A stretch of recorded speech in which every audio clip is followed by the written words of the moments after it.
सत साहेब पवन दास भगत जी, आपसे थोड़ा सा एक सपने के बारे में पूछना था। आज मुझको एक सपने में गुरुजी दिखाई दिए हैं, बिल्कुल साक्षात मेरे सामने। तो मैंने उनके चरण छू के अपना माथा टेका है उनके चरणों में, और उसके बाद में मैंने प्रणाम करा है, जयकारा लगाया है, बंदी छोड़ सतगुरु रामपाल जी महाराज की जय हो। उसके बाद में पवन दास जी, आप भी भगत जी वहीं पे अपनी छोटी सी संगत में बैठे हो, सफ़ेद कुर्ता पजामा पहना हुआ है आपने, और गुरुजी ने भी सफ़ेद पजामा कुर्ता पहना हुआ है। और उसके बाद में गुरुजी ने से मैंने कहा कि गुरुजी ये भी आपका बहुत सच्चा भगत है पवन दास जी। तो गुरुजी जवाब देते हैं कि हाँ, ये मेरा बहुत अच्छा भगत है और आगे के लिए बहुत अच्छा भगत रहेगा मेरा ये। और ये सब भगत भाइयों को साथ लेके चल रहा है और सभी पवन दास भाई के साथ में चल रहे हैं सभी। तो गुरुजी यही बात कह रहे हैं कि इसको पहले कुछ नहीं पता था, अब इसको हर चीज़ के बारे में पता लग गया है। तो उसमें मैं भी कह रहा हूँ कि हाँ भगत जी, इन्होंने सभी भगत भाइयों की आंखें खोली हैं। जो भी गलतियां करते थे उनके बारे में बताया है भगत जी ने इन्होंने। उसके बाद में जो है मैंने एक जयकारा लगाया है, बंदी छोड़ कबीर साहिब की जय। तो उसमें सभी भाई भगत भाई बोल रहे हैं जय। और उसके बाद में मैंने गुरुजी से कही कि गुरुजी मैं अपने भाई के लिए एक जयकारा लगा सकता हूँ। तो गुरुजी ने बोले हाँ हाँ, भाई भाइयों के लिए भी जयकारा लगा सकते हो। तो मैंने कहा है पवन दास भगत जी की जय हो। तो सभी ने जय करी है। गुरुजी प्रसन्न दिख रहे थे आपको देख के। उसके बाद में मैं आपसे गले भी मिला हूँ, आप बैठे हुए थे, बैठे बैठे मैं गले मिला हूँ आपके। उसके बाद में मैंने अपनी गलती की क्षमा मांगी, क्योंकि मैं नादान, मेरे को कुछ नहीं पता था इसके बारे में, भक्ति के बारे में। और ना ही मैं कोई ज़्यादा ये लॉकडाउन में मैंने सत्संग सुने थे बस गुरुजी के। उसके बाद में काम करने लग गया, ऑटो चलाता हूँ मैं। उसके बाद में सत्संग तो सुन ही नहीं पाया बिल्कुल भी। तो वही मेरे बस सुबह आरती चला ली, दोपहर में और शाम को, और सतनाम भी मिल चुका था। आप ये सतनाम लेने के बाद में मेरी आपने आंखें खोली हैं कि ऐसे ऐसे नहीं करना है, तो वो सब चीज़ समझ में आ गया। और आपका फेसबुक पे भी मैंने लाइक वगैरह कर रखे हैं। और मैं अब ज़्यादातर जाता नहीं हूँ वहाँ पे, और जहाँ पे नाम केंद्र सेंटर पे नहीं जाता बिल्कुल भी। पहले जाता था, एक दो बार गलतियाँ कर दी थी मैंने तो गया था। उसके बाद में जब से आपकी वीडियो सुनी है उसके बाद में मैं कभी भी नहीं गया, अब घर पे ही हूँ। और अभी भी मेरे से एक दो बार गलती हुई है, तो मैंने सिर्फ यही अपने परमात्मा से यही कहा है कि हे गुरुजी, आप मेरे को मेरी जो भी ये गंदी आदतें हैं ये आप छुड़वा दें और आप मेरे को दर्शन दें, तभी शायद मैं छोड़ पाऊँगा। इस मन रूपी काल रूपी मन है मेरा, इसने मेरे को बहुत मतलब फंसा रखा है इसने। कभी क्या मन करता है, कभी क्या। तो अब मेरा दिमाग बिल्कुल खुल गया है, मेरे परमात्मा मेरे को दर्शन दे दिए हैं और चरण भी स्पर्श करे हैं मैंने गुरुजी के। और मैं बहुत बहुत अपने आप को धन्यवाद कह रहा हूँ कि हाँ, मेरे को परमात्मा ने दर्शन दिए हैं। आज मैंने हो गए कम से कम 8 महीने मेरे को भक्ति करते हुए, पर बीच में छोड़ देता था और वही काल रूपी मन हो जाता था मेरा।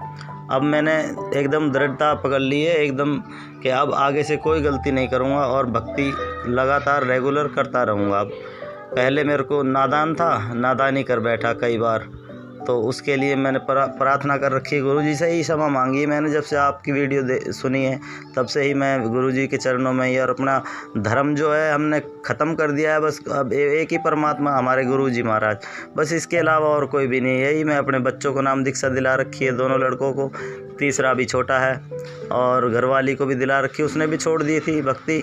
अब उसके भी मन में आ रही है कि हाँ करूँ कि नहीं करूँ, पर उसके करेगी सब, परमात्मा ठीक कर देंगे। ठीक है पवन दास जी, यही एक छोटी सी रिकॉर्डिंग थी, मैं आपके पास भेज रहा था। शायद इसका कुछ उत्तर दे पाएँ आप, बताएं कि गुरुजी बहुत खुश हुए, आपसे प्रसन्न हुए। गुरुजी कह रहा है ये मेरा शिष्य है, बहुत प्यारा शिष्य है मेरा, जो अपने भगत भाइयों को साथ लेके चल रहा है। और आपसे भी मैं बहुत बहुत धन्यवाद कहता हूँ कि जो आप आए, आपकी वजह से बहुत भगत भाइयों की आंखें खुली हैं और सभी अब सही राह पर चल रहे हैं। मैं एक छोटा सा तुच्छ भगत हूँ, नादान भगत हूँ थोड़ा सा, बस इतना ही कह सकता हूँ। और इतनी मेरे अंदर दिमाग भी नहीं है इतना जो कि मैं ज़्यादा बोल सकूं। आपसे बस यही निवेदन करता हूं कि सत साहेब पवन दास भाई, आपको सत साहेब बंदी छोड़ सतगुरु रामपाल जी महाराज की जय हो। बंदी छोड़ सतगुरु रामपाल जी महाराज जी की जय हो। सत्साई भगत जी देखिए, वैसे तो जब से परम पूज्य सतगुरु रामपाल जी महाराज जी ने मुझे तुच्छ 2 कौड़ी के जीव पवन दास को अपनी शरण में लिया है और मुझे यथार्थ ज्ञान दिया है, मुझे धरती पे पैर रख के चलना सिखाया है, मुझे यथार्थता में जीना सिखाया है। उससे पहले मैं जो सपनों की उड़ान ले रहा था वो परमात्मा ने मेरी मिटाई और कहा बेटा यदि भक्ति करनी है तो परमात्मा के ज्ञान को आधार बना, परमात्मा के नियमों को निभा और जो आदेश आपको सत्संगों में दिए गए हैं उन आदेशों को सत्य मान के, भले आपने वो चीज ना देखी हो, आपने ना कभी सुनी हो, लेकिन आपको अपने गुरु को परमेश्वर मानते हुए प्रत्येक वचन को आपने लोहे की लकीर की तरह मानना पड़ेगा कि हाँ, मेरा गुरु जो वचन कह रहा है, जो शब्द कह रहा है, जो बातें बता रहा है वो बिल्कुल 1001% सत्य हैं। झूठ का तो इसमें लेस मात्र अंश भी नहीं होता। झूठ शब्द तो कहना भी महापाप का दोषी होना है। तो उसके बाद से भगत जी दास वैसे सौपन वगैरह पे कम ही यकीन करता है, लेकिन आपने बताया कि सतगुरु रामपाल जी महाराज जी स्वयं आपके सौपन में आए, आपने उनको दंडवत प्रणाम किया। तो भगत जी दास सतगुरुदेव जी की प्रेरणा से काफी समय पहले ही अपने लाइव शंका समाधान में एक वीडियो बना चुका है, जिसका विषय था कि सतगुरु रामपाल जी महाराज जी का वर्तमान का जो स्वरूप है उस स्वरूप को अन्य कोई भी शक्ति धारण नहीं कर सकती है। अर्थात काल हो, चाहे देवी देवता हो, चाहे ब्रह्मा विष्णु महेश जी हो, चाहे दुर्गा हो, परम पूज्य सतगुरु रामपाल जी महाराज जी का रूप बनाकर उनके भक्तों को ना भ्रमित कर सकती है, ना धोखा दे सकती है। तो सौपन में यदि बंदी छोड़ आए हैं तो जाहिर सी बात है सौपन बिल्कुल सत्य है। और परमात्मा कहते हैं कि सौपन में बैराय के जय को कहिए राम, वाक्य पक्की पावड़ी मेरे तन को चाम। परमात्मा कहते हैं अगर सौपन में भी किसी भगत ने अगर मेरे नाम का सुमरण कर लिया, मेरा जयकारा लगा दिया, मेरा चिंतन कर लिया, मुझे दंडवत कर दिया, तो सोच लेना कि वो यथार्थ में ही दंडवत कर रहा है, वो यथार्थ में ही सुमरण कर रहा है। और सतगुरु का दर्शन केवल उसी पुण्यात्मा को होगा जो पुण्यात्मा अपनी भक्ति रूपी सफर में बिल्कुल सही चल रही है, परमात्मा की मर्यादाओं में चल रही है। ऐसी बात नहीं जिसको सौपन अभी नहीं आए हैं या नहीं आ रहे हैं तो वो भगत भाई बहन ये ना सोचे कि फिर हम भक्ति मार्ग पे सही नहीं चल रहे। ऐसी बात नहीं पुण्यात्मा, जैसे जैसे हमारी भक्ति बढ़ती चली जाएगी, जैसे जैसे हम परमात्मा के प्रति ज्यादा से ज्यादा चिंतन और मनन करेंगे, उनके सत्संगों को सुनेंगे, तो हमारा ज्यादा से ज्यादा समय परमात्मा के सोच विचार में व्यतीत होगा। और जिस चीज के विषय में, जिस वस्तु के विषय में हम ज्यादा से ज्यादा चिंतन करेंगे, मनन करेंगे, मंथन करेंगे, तो जाहिर सी बात है हमें सौपन भी फिर उन्हीं के आएंगे। तो सौपन में भगत जी बंदी छोड़ स्वयं थे, तो इसमें कोई बड़ी बात नहीं है, परमात्मा ही थे, परमात्मा के अलावा और कोई नहीं था। और आप जी ने जिक्र किया कि दास भी वहीं पे बैठा हुआ था, और जैसा भी आपने बताया कि परमात्मा भी सफेद कपड़ों में थे, आपने भी सफेद कपड़े पहन रखे थे। आपने कहा कि परमात्मा ये पवन दास आपका बहुत अच्छा भगत है परमात्मा। तो परमात्मा ने कहा हाँ भाई बिल्कुल सही बात है, मेरा बहुत अच्छा भगत है, भक्तों को साथ लेके चल रहा है, आगे भी अच्छा ही रहेगा। तो ये जो बातें हैं भगत जी, देखिए दास पहले थोड़ा सा ये क्लियर कर देना चाहता है। पहले तो जो भी व्यक्ति इस वीडियो को सुन रहा है, जो भी हमारे भाई बहन इस वीडियो को सुने, वो इस भाई की इस बात को सुनकर ये आकलन ना कर बैठे कि पवन दास ने इस भाई से ये ऑडियो बनाने के लिए कहा होगा या पवन दास ने ऑडियो बनवाई होगी। पुण्यात्माओं, ये परमपिता परमेश्वर सतगुरु रामपाल जी महाराज जी की सत भक्ति है, और इस भक्ति मार्ग में जिस भी व्यक्ति ने 1% भी अपने अंदर मान बड़ाई पैदा कर ली, अहंकार पैदा कर लिया, अपने आप को ऊंचा चढ़ाने के लिए, ऊंचा दिखाने के लिए यदि उसके मन में इस तरह के भाव आ गए, पुण्यात्मा, उसी दिन से उस भगत का पतन शुरू हो जाएगा। तो दास के ऊपर इस तरह की बातों का ना कभी कोई असर पड़ा है, ना कभी कोई असर पड़ने वाला है, क्योंकि दास ने पहले ही कह दिया कि मुझे मेरे परमात्मा ने जमीन से जुड़ के रहना सिखाया है। और ये सत्संग सुना सुना के परमात्मा ने दास के हृदय में जमा जमा के परमात्मा ने सबसे पहले मुझे मेरी औकात याद दिलाई है कि तेरी औकात राह के पत्थर के बराबर भी नहीं है, तेरी औकात कंकर के बराबर भी नहीं है। कंकर की औकात क्यों नहीं होती? क्योंकि कोई भी व्यक्ति उसको ठोकर मारता हुआ चलता है। तो दास को परमेश्वर ने मेरी औकात जड़ से दिखाई हुई है, जिस कारण से इन सभी बातों का या इस तरह की बातों का मुझ दास के ऊपर संजय की तरह या अन्य किसी भगत भाई बहन की तरह कोई असर नहीं होने वाला है। और ना मैं इन बातों से ज्यादा मैं प्रसन्न होता हूं, और ना ही ऐसी बातें सुन के कि भाई मुझे भक्ति पे बहुत ज्यादा मुझे दृढ़ता आती है। नहीं पुण्यात्मा, भक्ति पे दृढ़ता आएगी परमात्मा के सत्संग सुनकर, ज्ञान को आधार बनाने से। सौपन में कही गई बातों से या किसी की मीठी मीठी बातों से भक्ति पे दृढ़ता यदि किसी में आती है, वो भी अच्छी बात है, लेकिन वो दृढ़ता उसके लिए खतरनाक साबित हो जाएगी। और जो सत्संग सुन के ज्ञान आधार से अपने आप को मरा हुआ समझ के जो इस भक्ति मार्ग पे दृढ़ता लाएगा, वही इस भक्ति मार्ग पे अंततः परमात्मा की उंगली पकड़ के चल पाएगा, अन्यथा संभव नहीं है। पुण्यात्मो, दास में इसका जरा सा भी श्रेय नहीं है। देखिए, आज अगर परमेश्वर ने दास को थोड़ी बहुत कोई सेवा दे रखी है, संगत को जगाने की या शंका समाधान की, भगत भाइयों को काल के प्रभाव से सचेत करने की कि वे किस किस प्रकार से काल हमारे को ठगता है, हमारी भक्ति को ठगता है, किन किन सूक्ष्म विधियों से काल परमात्मा से भगत को तोड़ने की पूरी कोशिश करता है और वर्तमान में कर भी रहा है। खुलासा भी परमात्मा ने बहुत सारा करवाया। तो ये सारी बातें यदि दास के समझ में आ रही हैं, तो पुण्यात्मा, इसमें दास का 0% भी श्रेय नहीं है। और वैसे भी भगत ने बताया वो बात बिल्कुल सत्य है, 1% भी झूठ नहीं है। भगत ने जब परमेश्वर से कहा कि मालिक, आपका जो बच्चा है पवन दास हमारी सारी संगत को जगा रहा है, तो परमात्मा ने कहा कि बेटा, पहले इसको कुछ भी नहीं पता था, लेकिन अब इसको सब कुछ मालूम पड़ गया। पुण्यात्मा, ये बात तो बिल्कुल 101% सत्य है। आज से लगभग 3-4 साल से दास सच्चाई का खुलासा संगत में कर रहा है, लेकिन ये जो शंका समाधान वाली जो शंका समाधान वाली जो सेवा परमेश्वर ने दास को पिछले 2-3 महीनों से सौंपी है प्रेरणा करके, पुण्यात्मा, इसके विषय में दास को ज्यादा नॉलेज नहीं थी बिल्कुल भी। और ना दास के मन में कभी ये विचार आया था कि इस तरह से मैं अपने भगत भाइयों की शंकाओं का निवारण करूं। कभी भी दास के अंदर ये विचार नहीं आया था, और ना ही दास में वो बुद्धि थी आज से 3-4 महीने पहले। ये हकीकत है। ठीक है, बरवाला कांड में मैं स्वयं वहां पे था, और बरवाला कांड के विषय में बहुत सारे सबूत मीडिया के माध्यम से, न्यूज़पेपरों के माध्यम से, भगत भाइयों के माध्यम से, और मैंने अपनी आंखों से जो वहां देखा बरवाला कांड के समय, उस आधार से दास बरवाला कांड का खुलासा कर रहा था कि भाई ऐसी ऐसी घटना है। और गुरुजी ने इन बातों के विषय में कभी नहीं कहा। मैनेजमेंट हमारे को जबरदस्ती इस तरीके से बहका रहा है, फुसला रहा है, और हमारे को काल की हद में लेके जा रहा है। और गुरुजी का इसमें किसी प्रकार का कोई दोष नहीं है, ना किसी प्रकार का कोई रोल है। तो उन चीजों के तो सारे सबूत परमात्मा ने दिए हुए थे, इसलिए दास बरवाला कांड को लेके भगत भाइयों को सचेत कर रहा था। लेकिन शंका समाधान की सेवा परमेश्वर दास को देंगे, ये आज से 3 महीने पहले दास को सौपन में भी ऐसा नहीं था। जो मधु बहन है और जयपुर से अपने कजोड़ भगत जी हैं, उनका दास के पास में कॉल आया और उन्होंने दास को ये सलाह दी। दास से पहले परमात्मा ने उन आत्माओं में ये प्रेरणा की। उन आत्माओं ने फिर दास को फोन किया। हम 3-4 कॉन्फ्रेंस पे थे। उन्होंने कहा कि भगत जी, हमारे को ऐसी प्रेरणा हो रही है कि परमात्मा अगर दया करें तो हम लोग फेसबुक पे लाइव आना शुरू करें, क्योंकि फेसबुक एक इंटरनेशनल प्लेटफॉर्म है, लाखों लोग जुड़े हुए हैं।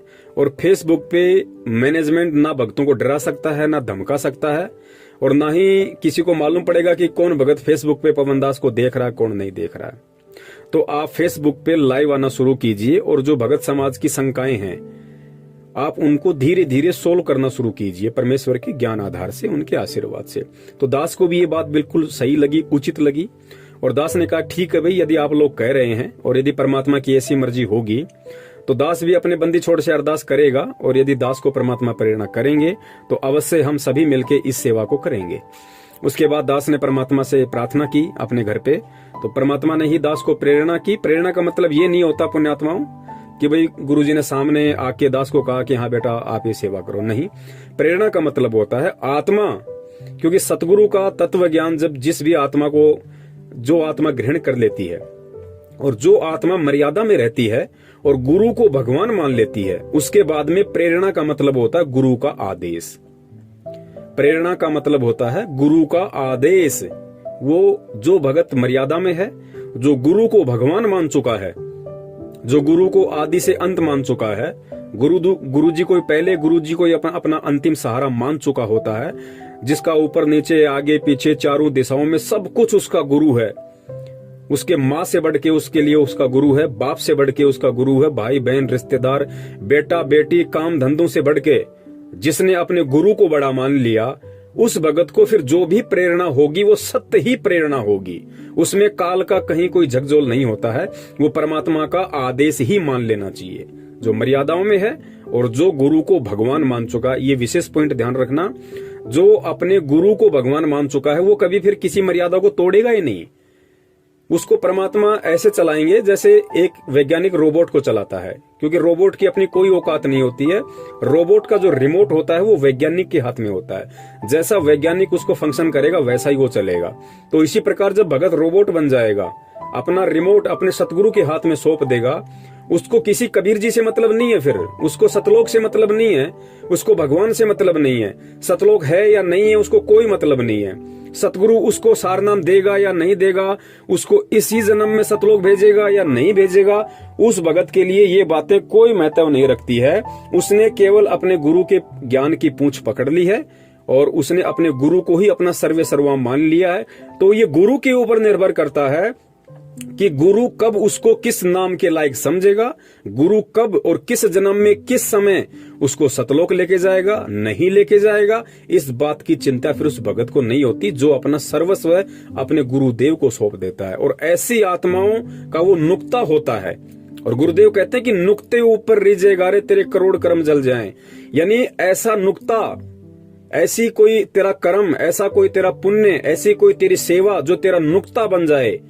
नुक्ते का मतलब होता है वो पॉइंट, वो टर्निंग पॉइंट, कि गुरु उसके ऊपर प्रसन्न हो जाए, तेरे उस वचन पे, तेरी उस सेवा पे, तेरे उस कर्म पे, उसको नुक्ता कहते हैं। और कहते हैं नुक्ते ऊपर रीझे गारे तेरे करोड़ कर्म जल जाएं। परमात्मा सब कुछ इस काल के बंधन सेकंडों में उस भगत के तोड़ के रख देता है।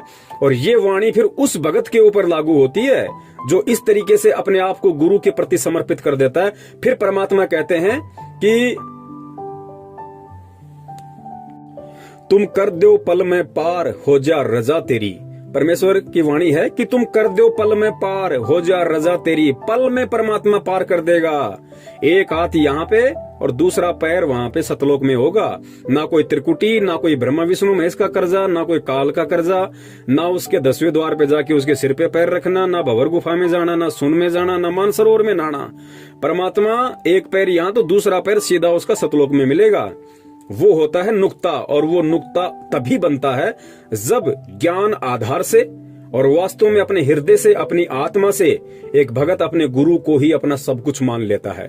गुरु से बढ़कर ना उसके लिए भगवान है, ना या संसार का कोई प्राणी है, कुछ नहीं, बस सब कुछ गुरु। तो फिर परमात्मा उस आत्मा के सारे बंधन तोड़ देता है। तो ऐसी आत्मा को फिर जो भी प्रेरणा होगी वो सत प्रेरणा होगी। परमात्मा का वो सन्मुख आदेश ही मान लेना चाहिए। तो पुण्यात्माओं, जो भी भाई ने कहा है वो बातें बिल्कुल सही हैं। दास को आज से पहले बिल्कुल भी नॉलेज नहीं थी शंका समाधान के विषय में, और ना ही दास के मन में 1%। दास अपने सतगुरुदेव जी की चरणों की सौगंध खा के कहता है कि दास को शंका समाधान का जो प्रोग्राम जब से चला है आज से 2.5-3 महीने पहले से, उससे पहले दास के दिलो दिमाग में भी नहीं थी कि आगे चल के दास शंका समाधान के लिए भी निमित्त बनेगा। बिल्कुल जैसे ही मधु बहन का फोन आया, कजोड़ भाई का फोन आया, उन्होंने दास को अवगत करवाया, तो दास ने परमात्मा से प्रार्थना की और परमात्मा ने फिर दास को प्रेरणा की कि हाँ बेटा, बिल्कुल ये आपकी सेवा बनती है भाई, ये आपकी जिम्मेदारी है, ये आप ही के भगत भाई बहन है, किसी और के नहीं है। चाहे मैनेजमेंट के पीछे फंसे हों या चाहे वैसे मनमुखी होके चल रहे हों, ये सब आपके ही भाई बहन हैं। और जो समझदार भाई होता है, जो बड़ा होता है, उसकी जिम्मेदारी बनती है, उसका उत्तरदायित्व बनता है कि वो अपने छोटे भाई बहनों को सही राह दिखाए, यदि उसको पता है तो। इस आधार से दास फिर इस शंका समाधान वाले प्रोग्राम में आना शुरू हुआ। और पुण्यात्माओं, मान बढ़ाई और अहंकार का इस भक्ति मार्ग में लेस मात्र भी स्थान नहीं है। यदि किसी ने जरा भी अपने अंदर अहंकार भाव प्रकट कर दिया, उसी दिन से वो परमात्मा से दूर है। और दास बार बार कहता है कि जैसे बहुत सारे भगत भाई कहते हैं कि पवन भगत जी, आप पे तो परमात्मा की विशेष दया है, आप परमात्मा की विशेष पुण्य आत्मा हो। ठीक है, उस भगत भाई के ऐसे विचार हो सकते हैं, ऐसे विचार आने में कोई दोष नहीं है। क्योंकि पुण्यात्माओं, सबसे पहले तो हमने एक पॉइंट को क्लियर कर लेना चाहिए। जिस भी आत्मा ने सतगुरु रामपाल जी महाराज जी से नाम दीक्षा ले ली, और जो व्यक्ति 1 साल भी इस भक्ति मार्ग पे टिक गया, इस भक्ति मार्ग पे परमात्मा की भक्ति करते करते, सत्संग सुनते सुनते जिसको 1 वर्ष हो गया हो, उसके हृदय में यहाँ का ना कोई व्यक्ति गुरु का स्थान ले सकता, ना ब्रह्मा विष्णु महेश जी गुरु का स्थान ले सकते, ना काल ले सकता, ना दुर्गा ले सकती। कोई भी व्यक्ति उस भगत के हृदय में एज ए परमात्मा, एज ए गुरु प्रविष्ट नहीं हो सकता, समा नहीं सकता। चाहे वो अपनी किसी गलती से या चाहे अपने किसी माड़े कर्म से, चाहे वो भक्ति छोड़ दे, चाहे वो दूसरे पंथ में जाके अपना कोई नया गुरु बना लिया हो, लेकिन फिर भी वो परमात्मा का तत्व ज्ञान उसके अंदर, वो लहरें हमेशा हिलोरे मारती रहेंगी, उसको ढंग से जीने नहीं देंगी, उसको वो संतुष्टि, वो आत्म संतोष उसको इस दुनिया में कहीं नहीं मिलेगा। भले ही उसने शंकराचार्य को अपना गुरु बना लिया हो, संत रामपाल जी महाराज जी की भक्ति छोड़ के, लेकिन वो चीजें हमेशा उसके अंदर कांटे की तरह चुभती रहेंगी कि भाई बंदी छोड़ तो एक ही है दुनिया में। और जो ज्ञान संत रामपाल जी महाराज जी ने दे दिया, भाई उस ज्ञान के बराबर तो किसी के पास ज्ञान का टपका भी नहीं है। तो पुण्यात्माओं, ठीक इसी प्रकार अभी जैसे हिमाचल में जो संजय है, ठीक है, वर्तमान में वो गुरुद्रोही हो गया है। उसने स्वयं भक्तों को आशीर्वाद देना, जो हाथ की मुद्रा होती है, जैसे हमारे परमेश्वर कर सकते हैं और कोई नहीं कर सकता, लोगों को दंडवत करवाता है, 56 प्रकार के भोग लगवाता है, फिर खुद ही खाता है। ठीक है, वो गुरुद्रोही हो गया, इसमें कोई संशय नहीं है, बिल्कुल वो 101% गुरुद्रोही है। लेकिन उसके पीछे भी जो 20-25 भगत लगे हुए हैं, पुण्यात्मा विचार कर लेना, वो संजय को अपना गुरु नहीं मान रहे। भले ही संजय ने अपने आप को गुरु घोषित कर दिया, लेकिन संजय ने अपने आप को गुरु घोषित किया है तो गुरु जी को ऊपर रखा है। आप इस पॉइंट को ध्यान रखना। दास उसका फेवर नहीं कर रहा, लेकिन दास आपको हकीकत बता रहा है इस भक्ति मार्ग की, कि परमात्मा का तत्व ज्ञान एक किसी भी आत्मा के अंतःकरण में प्रविष्ट होने के बाद में क्यों गुरु उसके अंदर से नहीं निकल सकता। संजय ने गुरु जी को फिर भी ऊपर रखा। ये संजय की चालबाजी है, ये उसका षड्यंत्र है। उसको अच्छे से पता है यदि मैं गुरु जी को ही साइड में कर दूंगा तो कोई भगत आश्रम में नहीं टिकने वाला। इसलिए उसने एक चाल चली, क्योंकि काल इसी प्रकार से सूक्ष्म चाल चलता है। उसने गुरु जी को फिर भी ऊपर रखा कि गुरु जी तो परमात्मा है, मैं उनका संत हूँ। सतगुरु अलग होता है, संत अलग होता है, मेरे को परमात्मा ने निमित्त बना रखा है। वो अपनी फोटो के ऊपर गुरु जी की फोटो लगाता ताकि वो आत्माएं भ्रमित होके और मेरे पीछे लगी रहें। भले ही वो आत्माएं, चाहे वो 20 भगत हों चाहे 25 भगत हों, भले ही वो दंडवत संजय को करते हैं, लेकिन उनके हृदय से गुरुजी निकल नहीं रहे। उनके हृदय से परमात्मा को कोई निकाल नहीं सकता।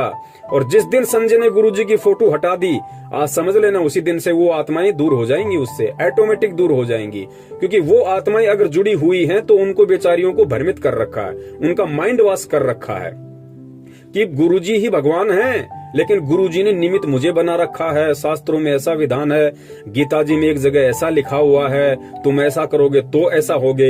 ये काल भगवान का बहुत बड़ा षड्यंत्र, बहुत बड़ी चाल होती है। धोखे में कोई भी आत्मा आ सकती है, कोई बड़ी बात नहीं है। तो वो जितने भी 15-20 आत्माएं हैं वो बेचारी धोखे का शिकार हैं, क्योंकि उस नालायक ने परमात्मा तो केवल मतलब संत रामपाल जी महाराज जी को ही घोषित कर रखा है, लेकिन काम नीचे सारे काल भगवान वाले कर रहा हो।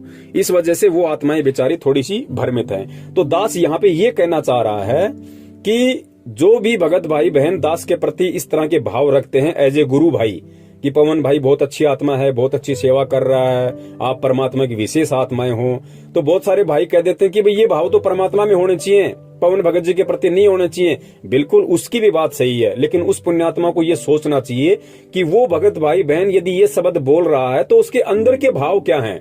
तुम खाली उसकी जुबान को मत देखो, वो पवन की कोई बड़ाई नहीं कर रहा, पवन को कोई सिंहासन पे नहीं बैठा रहा, पवन को कोई as a Guru, as a कोई भगवान नहीं देख रहा हो, वो पवन को एज ए गुरु भाई ही देख रहा है, एज ए गुरु भाई ही देखेगा वो।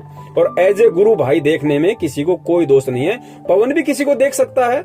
यदि ऐसा कोई परमात्मा का बच्चा हो तो पवन भी उसको उसी स्थान पे देख सकता है कि भगत जी वास्तव में आप पे तो परमात्मा की विशेष दया है, आप जी तो बहुत अच्छी निर्भरता से परमात्मा की सेवा कर रहे हो। तो इसमें कोई दास ये थोड़ी कि उस भगत को दास एज ए मतलब एज ए संत रामपाल जी महाराज जी देख रहा है या एज ए अपना गुरु देख रहा है, नहीं।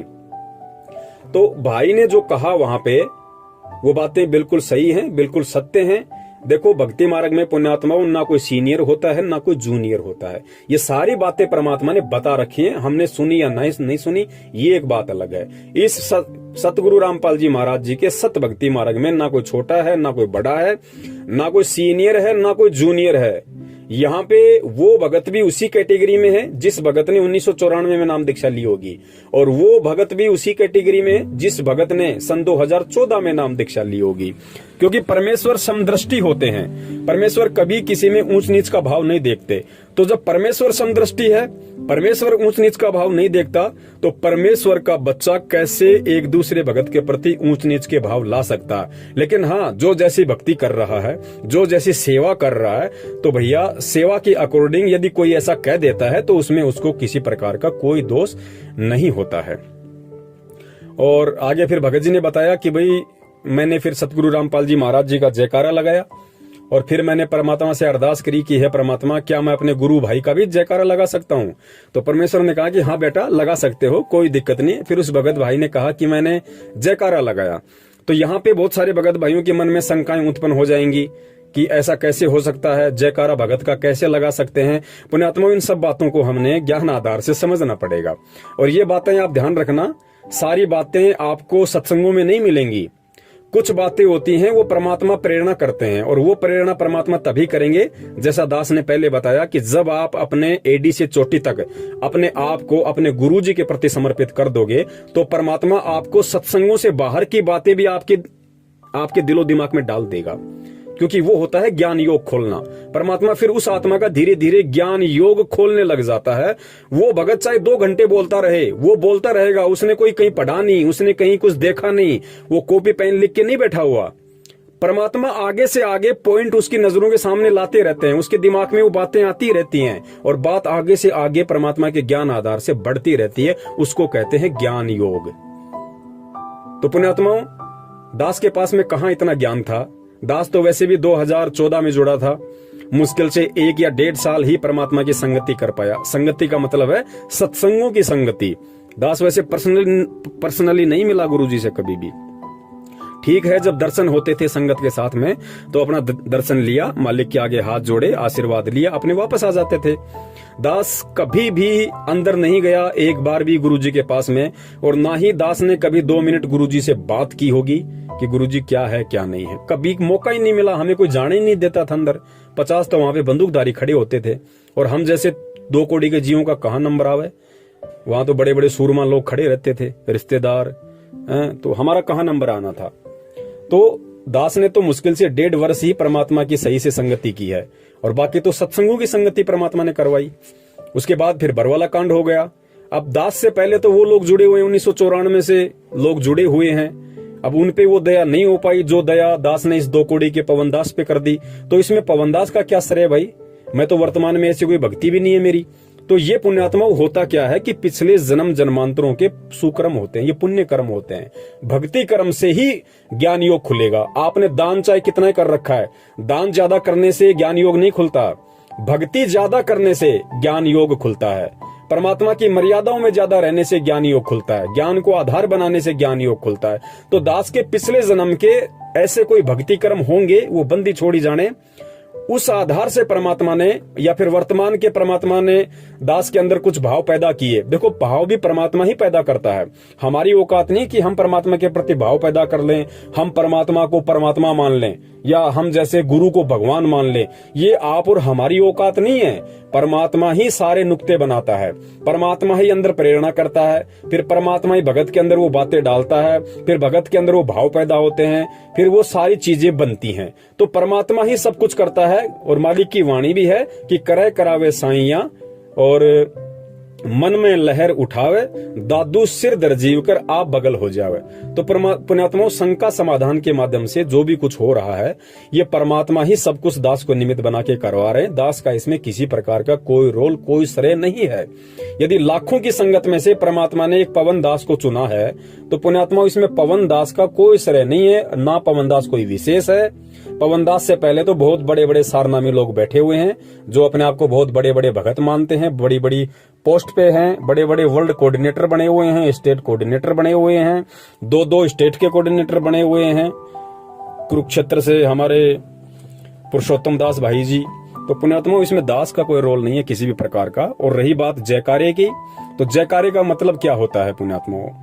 देखो, जयकारा लगाने के बाद में परमात्मा प्रसन्न हुए, इसका मतलब है कि वो चीज गलत नहीं थी। अब वो गलत क्यों नहीं थी, इसको हमने ज्ञान आधार से समझना पड़ेगा। पुण्यात्माओं,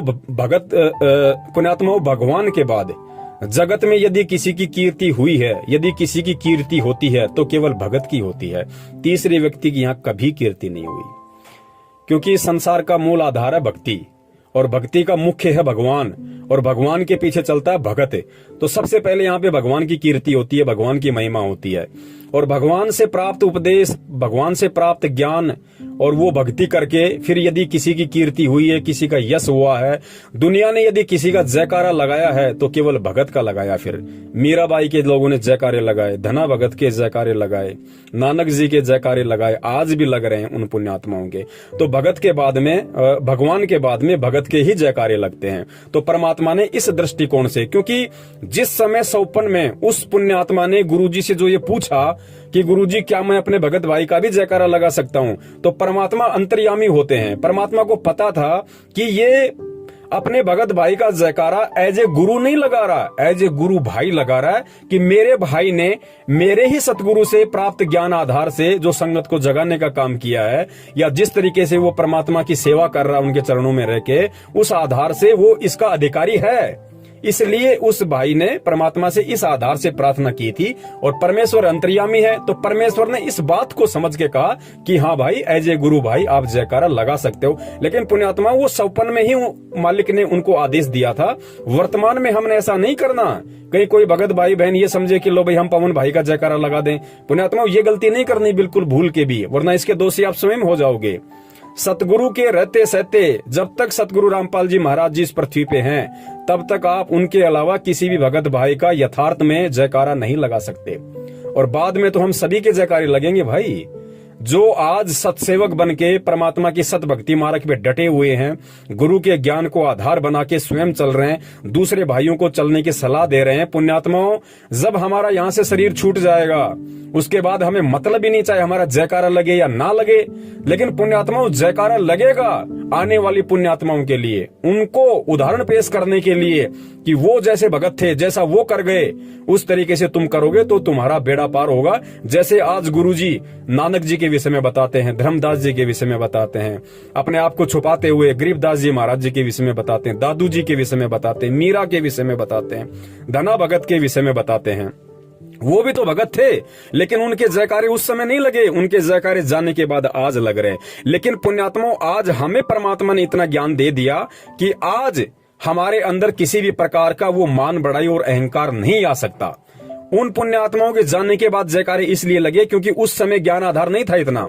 परमात्मा ने तो ज्ञान दे दिया था, लेकिन वो पुण्यात्माएं अपने संस्कारवश ज्ञान को आधार नहीं बना सकती थी। इसलिए परमात्मा ने उस समय उनके शरीर में रहते सहते उनके जयकारे नहीं लगवाए। अगर उस समय उनके जयकारे लग जाते तो उस समय ज्ञान पुण्यात्माओं वो संपूर्ण परमात्मा ने मूल ज्ञान नहीं दिया था जो आज 1994 से दे रहे हैं। तो उनके अंदर कहीं न कहीं वो मान बढ़ाई आ सकती थी, कहीं न कहीं अहंकार भाव जागृत हो सकता था। लेकिन आज परमेश्वर ने पूरा पिटारा खोल दिया अपने तत्व ज्ञान का, संपूर्ण खुलासा कर दिया अपने मूल ज्ञान का। आज भी वैसे तो दास कह नहीं सकता, अगर कोई 1% अगर बड़ी मुश्किल से कोई हुआ ऐसा भगत भाई बहन जिसके मन में इस तरह का दोष आ जाए तो बात अलग है, अन्यथा 99% भगत भाई बहनों के जो परमेश्वर सतगुरु रामपाल जी महाराज जी की शरण में हैं, उनके अंदर किसी भी प्रकार की मान बढ़ाई और अहंकार घर नहीं कर सकता। अब आप कहेंगे कि संजय के अंदर ऐसा क्यों हुआ? भैया, संजय को पहले से ही काल ने भेजा हुआ था। संजय को जब इस पृथ्वी पे जन्म मिला तो उसको जन्म दिया काल ने। ध्यान रखना इस बात को, उसको काल ने अपना दूत बना के यहाँ पे भेजा हुआ था। जो आज वो कर्म कर रहा है उस हिसाब से दास बता रहा है। अब आप कहेंगे भगत जी काल का दूत कैसे हुआ, वो तो परमात्मा से नाम लिया, परमात्मा की भक्ति कर रहा था, बरवाला कांड की सच्चाई भी बता रहा था। भाई जब इस चीज को हमने ज्ञान से समझना पड़ेगा।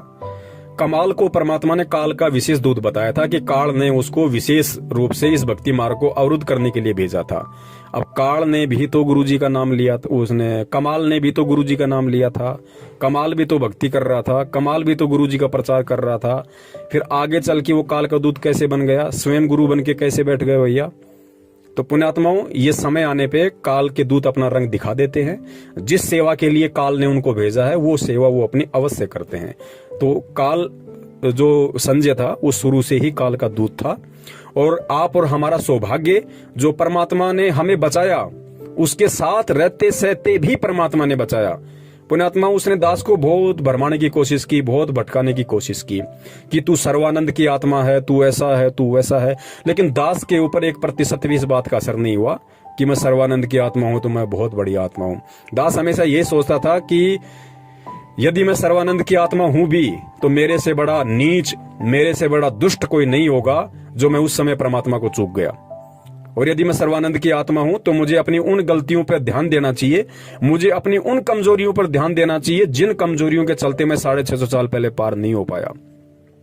सर्वानंद का ढोल नहीं पीटना चाहिए, मुझे अपनी उन कमजोरियों को परमात्मा से प्रार्थना कर करके याद करना चाहिए कि परमेश्वर मुझ नीच से 650 साल पहले ऐसी कौन सी मिस्टेक हो गई, ऐसी कौन सी गलती हो गई परमात्मा, जो साक्षात आप धरती पे थे आज की तरह, और आपसे ज्ञान और नाम लेने के बाद मैं सतलोक नहीं जा पाया।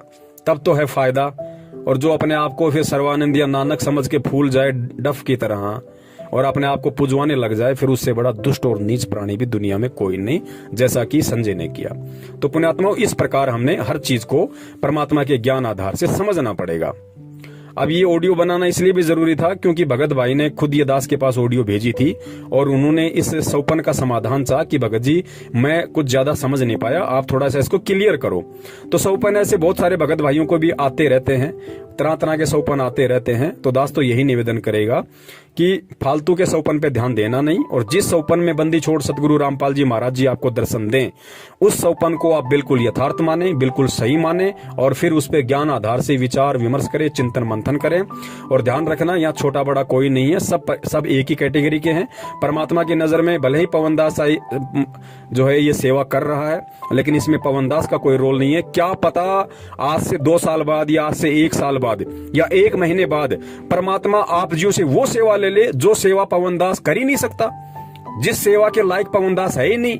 क्या पता परमात्मा आपसे वो सेवा ले ले, क्योंकि जब परमात्मा ने तोताद्री नाम के शहर में, जब इस दुनिया पे करोड़ों की संख्या में मानव शरीर वाले प्राणी थे, और उस समय परमात्मा ने वेदों के मंत्र हिंदी में और संस्कृत में केवल एक झोटे से बुलवाए। क्या उस समय परमात्मा किसी व्यक्ति से नहीं बुलवा सकते थे? लेकिन परमात्मा ने वहां पे अपने समर्थता दिखाई थी कि बंदी छोड़ क्या नहीं कर सकता। परमात्मा को जरूरी नहीं कि कोई पवनदास को निमित्त बनाए, या किसी मधु बहन को निमित्त बनाए, या किसी कजोड़ भाई को निमित्त बनाए, या जितने भी हमारे सत्सेवक भाई बहन हैं परमात्मा उन्हीं को निमित्त बनाए। ये तो हमारे कर्म बनने पुण्यात्माओं, हमें सोचनी चाहिए बात तो कि परमात्मा हम आपके ऋणी हैं, परमेश्वर हम शुक्रगुजार हैं, हम अपने आप को धन्यवाद देते हैं कि बंदी छोड़ आपने हमें इस लायक समझा, इन सेवाओं के लायक समझा जो हमारे कर्म बन रहे हैं। बाकी पुण्यात्माओं, परमात्मा तो गधे को भी निमित्त बना के चारों शंकराचार्यों को ज्ञान चर्चा में फेल करवा सकता है। तो हमने इन चीजों को भूलना नहीं चाहिए। तो यहाँ पे ना कोई पवन बड़ा है, ना कोई दूसरा भाई छोटा है, ना पवन सीनियर है, ना दूसरा भाई जूनियर है। ये परमात्मा का भक्ति मार्ग है, और ऐसे भाव किसी के अंदर आने भी नहीं चाहिए। इतना ज्ञान लेने के बाद में सेवा परमात्मा ने दे रखी है, उसके संस्कार के हिसाब से दे रखी है। इसमें उस भगत का कोई रोल नहीं है कि सोचे कि भाई इस भगत ने ये कर लिया। भगत कुछ नहीं कर सकता, भगत पत्थर है, भगत 2 कौड़ी का जीव है, भगत की कोई औकात नहीं है। भगत ने करना होता तो पहले कर लेता ना, आज क्यों कर रहा है? तो ये सारा खेल परमात्मा का है। सद्बुद्धि परमात्मा देता है, प्रेरणा परमात्मा करता है, आगे बढ़ने की हिम्मत परमात्मा करता है।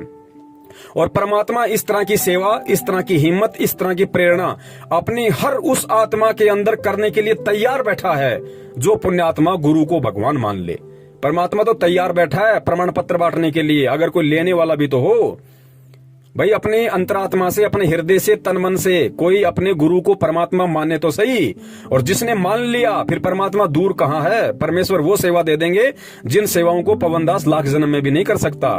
तो पुण्यात्माओं, हम सब एक दृष्टि हैं, हम सब परमात्मा की नजर में समदृष्टि हैं। हम कोई छोटा कोई बड़ा नहीं, ये अपने संस्कार अलग अलग हैं। अब जैसे आज नरेंद्र मोदी है, देश का प्रधानमंत्री बन के बैठा हुआ, अनिल अंबानी है, देश का 1 नंबर का पैसे वाला व्यक्ति है, और एक मेरे जैसा 2 कौड़ी का जीव रोड पे दही बड़े लगाता है। तो परमात्मा की नजरों में अनिल अंबानी भी उसकी उतनी प्यारी आत्मा है, भले उसने नाम ना ले रखा हो, भले वो शराब पीता है, मांस खाता है, सब कुछ करता है। नरेंद्र मोदी भी कितने कर्म कुकर्म करता है, लाखों उसने शराब के ठेकों को लाइसेंस दे रखा है, लाखों उसने जानवर काटने के कत्ल खानों को लाइसेंस दिया हुआ है, लोगों के उल्टे सीधे काम करवाते हैं। राजनेता और क्या करवाएंगे। तो वो नरेंद्र मोदी भी परमात्मा को उतना ही प्यारा है, लेकिन कर्म समय आने पे जीव को छोटा बड़ा बना देते हैं। कर्म समय आने पे जीव को नरक और सुरुक का भागी बना देते हैं। तो परमात्मा की नजरों में कोई भी प्राणी, चाहे चींटी हो, चाहे सूक्ष्म जीव हो, चाहे हाथी हो, कोई भी हो, परमात्मा की नजरों में सब समदृष्टि हैं। और हमने मन में कभी भूलकर भी ये भाव नहीं लाना चाहिए कि वो आत्मा परमात्मा की विशेष आत्मा होगी। हम सभी परमात्मा की विशेष आत्माएं हैं और हम सभी को परमात्मा की विशेष आत्मा बनने का प्रयत्न करना चाहिए, यदि आज से पहले हम आपको नहीं समझ रहे हैं तो। और उसका सबसे बड़ा तरीका है, सबसे पहले परमात्मा के सत्संगों को आधार बनाओ, ज्ञान को आधार बनाओ, और फिर अपने हृदय से, अपने दिलो दिमाग से, अपनी अंतरात्मा से अपने गुरुदेव को ही अपना एडी से चोटी तक सब कुछ समझो। गुरु से बढ़कर फिर कुछ नहीं। फिर परमेश्वर वो दया कर देंगे जिसकी पुण्यात्मा हम सोच भी नहीं सकते। बंदी छोड़ सतगुरु रामपाल जी महाराज की जय हो। सत साहिब।